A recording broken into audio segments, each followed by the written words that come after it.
There was once an old monastery in the hills, and monks went there to learn about Buddhism and the practices and the compassionate selflessness and kindness that was known to flourish there. But over time, the monks had become self-centred and were tardy in going about their chores or left them to the other brothers. And they often sneakily added more food to their bowl rather than be satisfied when their bellies were full. And there sometimes were harsh words from one to another. It seemed that the compassion and loving kindness had slipped away. And it wasn't long before monks also walked away, and the lay people who used to come for days of peace and healing stopped coming. The abbot did not know what to do. No matter what he said to the monks, they didn't change their ways.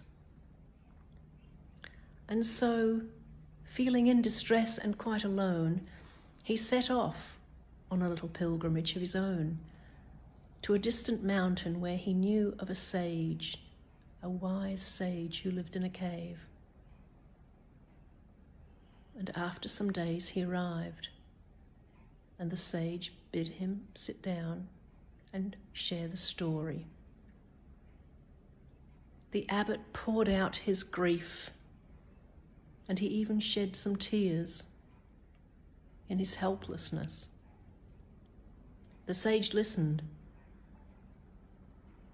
and then said to him, "You have all forgotten that the Buddha is amongst you."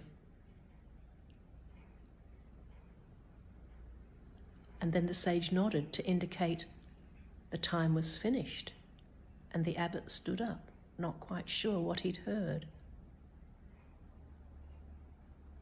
He bowed and set off back to the monastery. Whilst he walked, he kept thinking about what the sage had said, and then when he finally got back to the monastery, he told the handful of monks that were left,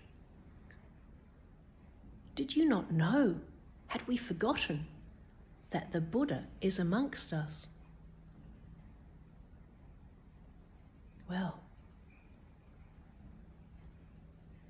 the monks listened, and the next morning when they woke up,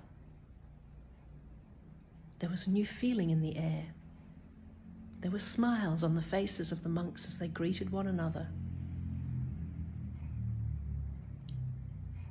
They were satisfied with the little bowls of breakfast and didn't sneak more food in. They happily went on to do their chores and the gardening and the cleaning. The abbot was amazed. And at last, lay people returned, coming to experience the peace and loving kindness that was in the monastery. And more monks also arrived. And so once again, it became a flourishing and healing place of compassion and loving kindness.